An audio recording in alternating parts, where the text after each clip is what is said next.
Quer aprender a ter resultados como esse na internet sem precisar aparecer em vídeos no YouTube? Então clica no botão aqui embaixo, faz a sua inscrição no meu treinamento Ranqueamento de Vídeos no YouTube, o Pulo do Gato, que lá eu vou te ensinar tudo que você precisa saber para trabalhar com o YouTube em vídeos onde você nem precisa aparecer.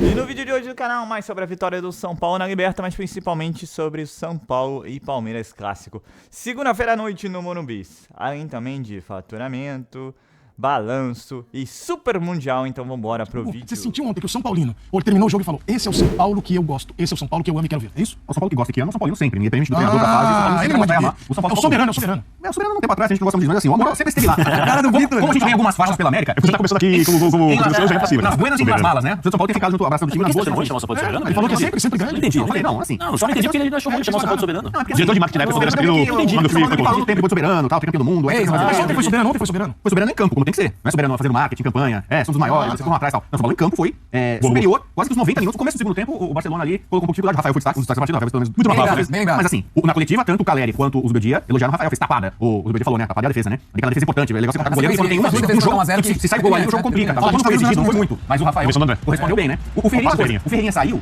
e aí o São Paulo ficou com medo que tem um jogador frágil, tem sido lesões e tal. História forte, né? E aí, eu na live ontem com o Beira, a gente não tinha informação sobre isso. Ele falou, poxa, que pena, será que ele tá fora do jogo? Ele foi câmera, então ele saiu por pedido dele. Ele chega a colocar a mão na posterior, não foi a operação. Lembrando que o Zubeldia podia colocar o William, que tem a característica do Ferreirinha, mas ele entendeu o jogo, colocou um cara mais cascudo, em vez de colocar o 18 anos, puxou a bola pra dentro, botou a posse de bola, deu uma marcação. A leitura de jogo muito bem feita do técnico. Deixa eu falar sobre a coisa. O Ferreirinha, o Bernardo escreveu bem no lance do primeiro gol, quando tem a inversão pra ele.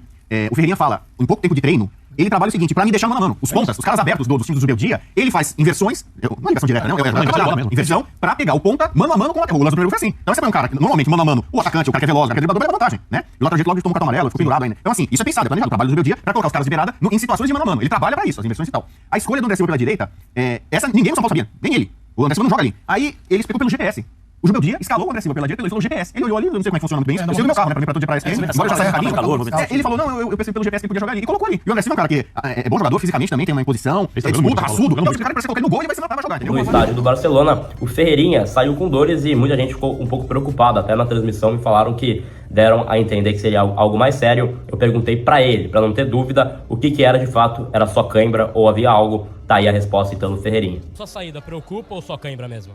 Não preocupa não, foi apenas câimbra, né? Acho que eu fiquei um tempo parado aí, no segundo jogo apenas agora, então foi só câimbra mesmo. Muito grande. Eu acredito que essa vitória já cravou a longo prazo. Nossa, tomara que não seja uma zica, meu Deus.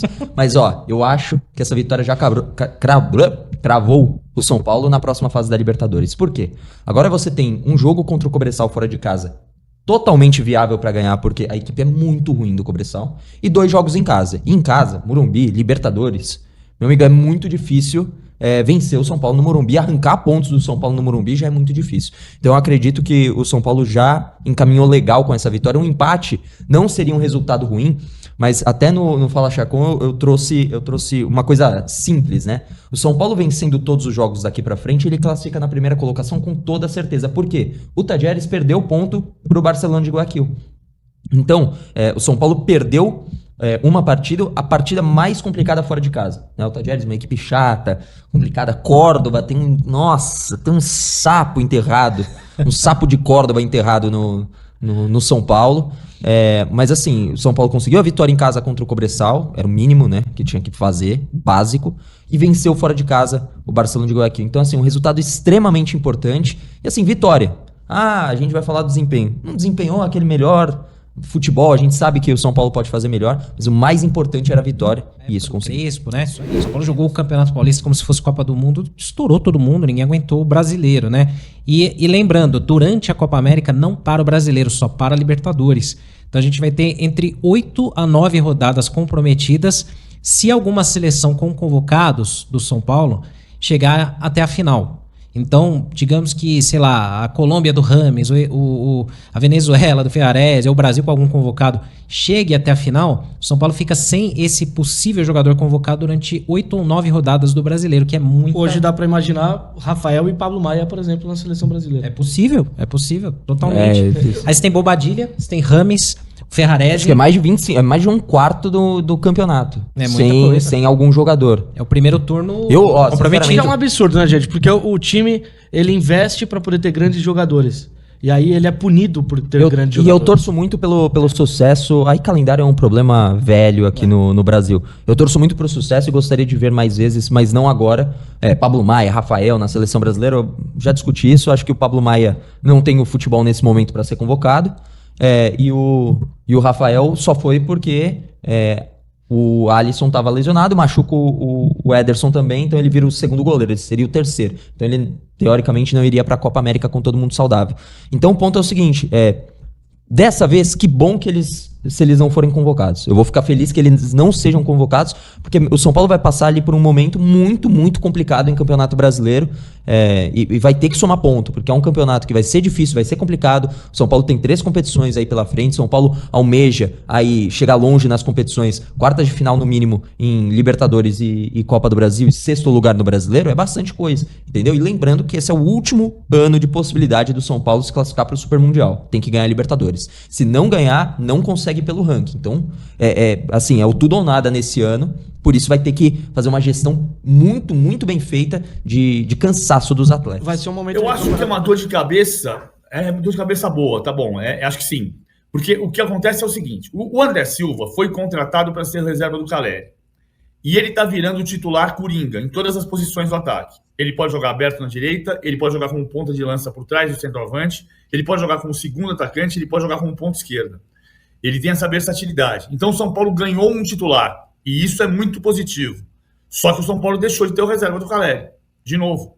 Né? Porque vai ter um momento que o Caleri pode machucar, e o André Silva pode jogar bem, como reserva do Caleri, mas ele vai estar desgastado porque está jogando todo dia. Não tem problema. Ganhou um Coringa. E um Coringa que pode ser reserva do Caleri. Mas não será apenas isso. Então, assim, eu acho que o São Paulo, por mais que o trabalho seja muito menor, e a gente já falou sobre isso aqui, né, a amostragem muito menor do que a amostragem do Palmeiras, talvez o momento técnico, talvez o momento individual dos jogadores, pela euforia de ter vencido, de ter um novo treinador no comando e as coisas que vêm pela frente, na possibilidade de um horizonte mais calmo, eu acho que talvez o São Paulo chegue nesse clássico com a possibilidade de o Palmeiras, se jogar bem esse jogo mental e colocar as peças no banco que merecem estar no banco hoje, consegue até, de certa forma, entregar uma responsabilidade para o São Paulo, sabe? Então, pelo menos é a forma que eu enxergo, e para mim tem 2 ou 3 jogadores aí que poderiam tranquilamente ir para o banco de reservas. São Paulo tem sido dos poucos times que vem incomodando o Palmeiras nessa era tão vitoriosa do Abel Ferreira, né? Você teve aquele resultado de 5-0, né, que foi realmente fora da curva, mas tirando esse resultado, os jogos são equilibrados e o São Paulo consegue incomodar. E a questão do jogo ser no Morumbi, com esse cenário de novidade, com a torcida tendo revigorado a sua esperança, acho que equilibra um pouquinho esse desnível natural de o Palmeiras ser um time mais encaixado, muito mais entrosado, com uma liderança muito mais compreensível e seguida, né, por todos os jogadores e tal, que dá uma vantagem técnica natural. O time está em outro patamar, isso é inegável, né? Mas eu acho que tem fatores aí, esse histórico, o Morumbi e a chegada do Zubeldia, que podem fazer com que esse jogo seja novamente equilibrado. O último jogo no Brasileirão foi um jogo, no Paulista, perdão, no Morumbi, foi um jogo bastante equilibrado, que o São Paulo poderia até ter ganhado. Então, esse ingrediente do clássico é muito interessante. Eu até queria ouvir de você, Celso, por que você acha que em toda essa trajetória do Abel, o Palmeiras encontra obstáculos quando enfrenta o São Paulo? Tem alguma coisa particular, para além da rivalidade, coisa de encaixe dos jogadores, ou você não vê assim? Assim, olha, essa eu acho que é uma das perguntas que não tem uma resposta objetiva, pelo menos eu não consigo pensar em nada extremamente objetivo para responder essa pergunta, porque se você for parar para analisar friamente, e eu até converso isso bastante com um colega meu que trabalha, né, na comunicação de São Paulo, esse clássico era para ele ser desequilibrado para o outro lado, né, pelo que a gente está vendo nos últimos anos dos dois times, e na verdade ele é desequilibrado e para o lado, entre aspas, que está mais enfraquecido, né, para o lado mais fraco, que é o lado do São Paulo atualmente. Eu acho que vai muito de encaixe e assim, encaixes individuais. Eu acho que principalmente nos clássicos contra o Crespo, se eu não me engano, o Crespo entrava com uma marcação por encaixe no Palmeiras muito chato, e o Palmeiras ainda não era um time coeso o suficiente para sair disso, e obviamente a gente sabe aqui que marcar é muito mais fácil do que atacar, e o São Paulo, ele assim, eu não acompanho tanto São Paulo quanto vocês, mas eu sinto que nos jogos contra o Palmeiras, algo que o Abel fala muito nas suas coletivas, é um jogo onde todos os adversários vão jogar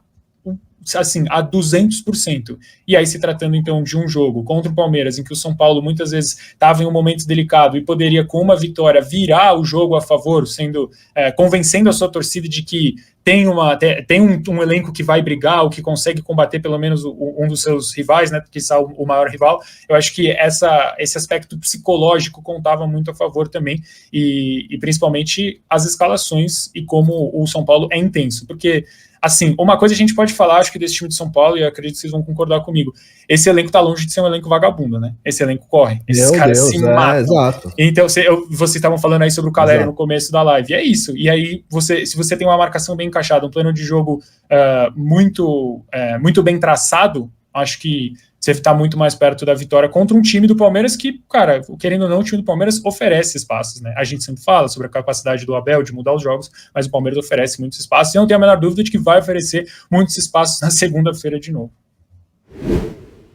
O Celso, eu fui até checar aqui, vamos falar um pouquinho do ambiente, né? Porque tudo o que aconteceu esse ano foi, né, uma fervura, né? A temperatura esquentou muito, dos bastidores esquentou muito, né? Sim. Teve de tudo, teve decisão de título, teve depois xingamento do juiz que sobrou pro Abel, e teve ofensa xenófoba, teve acordo no tribunal, e hoje sai a notícia de que houve um acordo nos bastidores em que Abel Ferreira usará a sala de coletivas do Morumbi, a sala principal de coletivas do Morumbi, para falar aos jornalistas depois da partida, e até que a Leila Pereira vai ter um camarote numa posição central no Morumbi para assistir a partida. Você tem mais informações de como foi esse acordo? Porque assim, né, o que vazou depois do acordo no tribunal, né, que até inocentou Belmonte, Caleri, toda aquela turma que foi para cima da arbitragem pós-clássico no Paulistão, foi de que os São Paulinos não gostaram de terem, digamos, voltado atrás, né? Vazou o vídeo do Belmonte, toda aquela história e tal.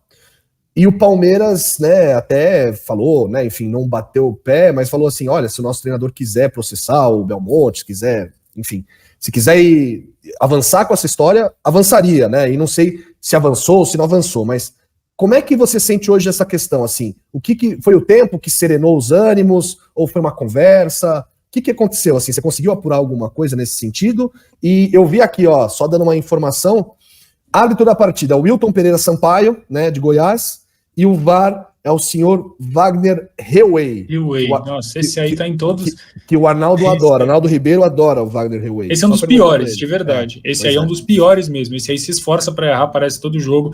Inclusive, teve alguma partida já nesse Campeonato Brasileiro, se não me engano, na primeira rodada, que ele errou. Feio. Sobre a informação, não tenho nada concreto. Eu lembro na época, eu tava fazendo um freela na ESPN na época que todos os ânimos ficaram à flor da pele. Eu lembro do Bruno Vicari, posso estar enganado, mas acho que foi o Bruno Vicari que passou uma informação que as diretorias conversaram e ambas resolveram tirar um pouco o pé, porque estava passando muito do limite, né? E eu acho que foi a decisão mais acertada. Eu acho que as diretorias de Palmeiras e São Paulo, elas são absolutamente confusas, assim, tá? Porque a gente lembra no passado o acordo para jogarem no Allianz Parque e jogar no Morumbi, é uma confusão, né? Porque, assim, eu pelo menos não vejo nenhum problema, mas estou falando do Celso, pessoa física.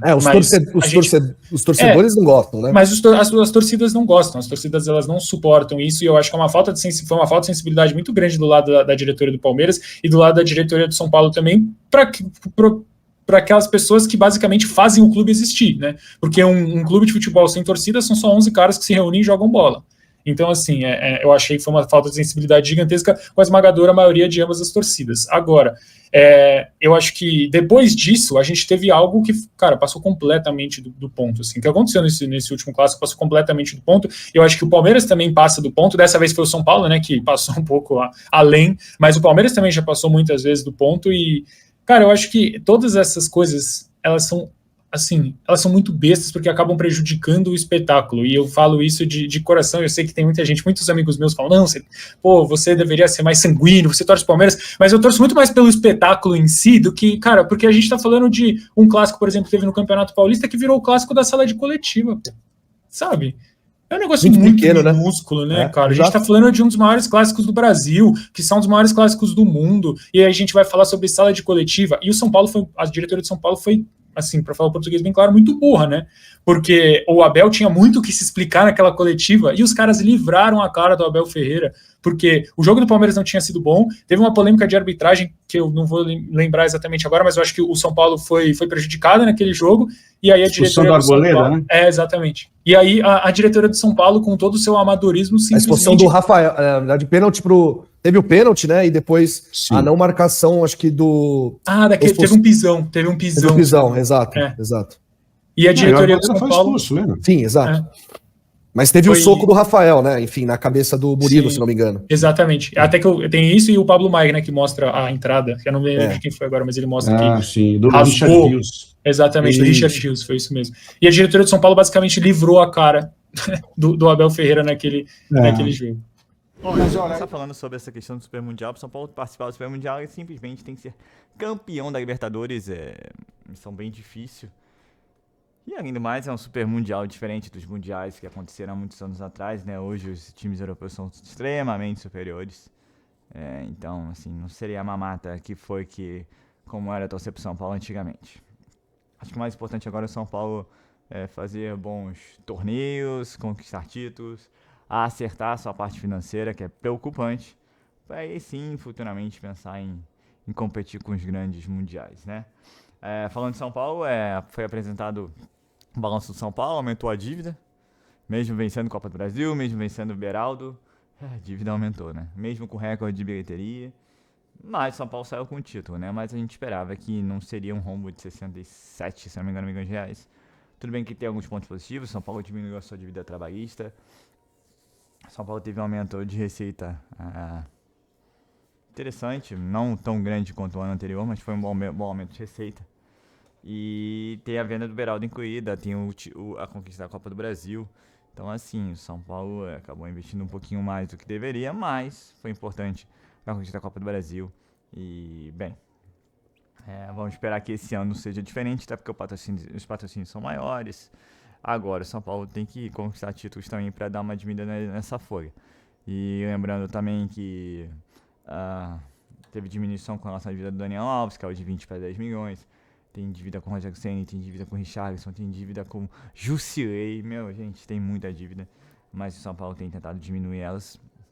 Torcer aí pro São Paulo com essa parceria de naming rights, de live mode, de shows no Morumbi, de novo patrocínio master, que as receitas aumentem, porque assim a torcida não continua indo e muito ao Morumbi, então acho que temos boas chances de batermos também novamente recorde de público e receitas esse ano. Ainda mais São Paulo começar a apresentar esse futebol interessante que apresentou na quinta-feira no Equador, né? Então vamos ver contra o Palmeiras, se ele vai manter o esquema, se ele vai manter os mesmos jogadores. Ao que parece, o Palmeiras ele vai poupar alguns de seus titulares, muitos não estão bem, como o Rafael Veiga e o Gustavo Gomes. O Zé Rafael também não deve jogar, não sei se os dois primeiros que eu disse irão para jogo, mas a garotada do banco está saindo e está decidindo, o que também é preocupante, né? Porque se vier a garotada vai vir uma correria, mas é mais um desafio, é um desafio que o Zubadia vai ter que passar e o São Paulo Futebol Clube também. Lembrando que depois o São Paulo tem o Águia de Marabá e o Vitória, somente às 4 horas da tarde, como o próprio Arnaldo falou em algum programa desse. Então, quer dizer, São Paulo vai ter fisicamente aí desafios tensos e o Zubadia vai ter mais tempo para trabalhar somente lá pela Copa América, onde possivelmente São Paulo será desfocado aí de Rames, de Ferrarese, de Bobadilla e talvez até de Rafael e Pablo Maia. Então, assim, fim de semana feliz pelas conquistas esportivas, preocupado pelas apresentações do balanço financeiro. Tudo bem que o São Paulo esse ano já apresentou diversas novas receitas, mas mesmo assim a gente tem que ficar de olho, porque esses números têm que melhorar. Você vê o Flamengo aí faturando bilhões e praticamente zerando sua dívida. O São Paulo tem que pensar nisso também, além de, claro, conquistas esportivas. Mas o São Paulo está com um caminho bacana, principalmente agora que venceu fora de casa contra o Barcelona. Tem 3 jogos que ele pode sim conquistar os 9 pontos e tentar aí ser uma das melhores equipes do geral da Libertadores e ter o benefício do jogo em casa até a final. Lembrando que a final agora é final única, né? Então é isso, gente. É o São Paulo aí movimentado nos bastidores, movimentado dentro e fora de campo. São Paulo ainda buscando novas receitas, novos parceiros. Dentro de campo, o Zubeldia tendo um diazinho aí, meio diazinho para fazer treino com a equipe. E se preparando aí para o jogo contra o Palmeiras Clássico. Segunda-feira, sim, não é sábado, né? Domingo é segunda-feira à noite no Monumbis. Monumbis que deve estar lotado. Então é isso, pessoal. Eu sou Marcelo Mazorra do canal Mazorra SPFC. E se você quer ficar nas últimas, nas notícias, nas novidades do São Paulo Futebol Clube, não deixe de se inscrever no canal, ativar o sininho para notificações. Se puder nesse vídeo, como eu sempre peço, deixa aquele likezão. Fim de semana, sim, com muitas notícias do São Paulo, que estará se preparando para o clássico contra o Palmeiras e, em consequente, também para o seu primeiro confronto no jogo de ida da Copa do Brasil. Um ótimo sábado a todos e valeu! Quer aprender a ter resultados como esse na internet sem precisar aparecer em vídeos no YouTube? Então clica no botão aqui embaixo, faz a sua inscrição no meu treinamento Ranqueamento de Vídeos no YouTube, o Pulo do Gato, que lá eu vou te ensinar tudo que você precisa saber para trabalhar com o YouTube em vídeos onde você nem precisa aparecer.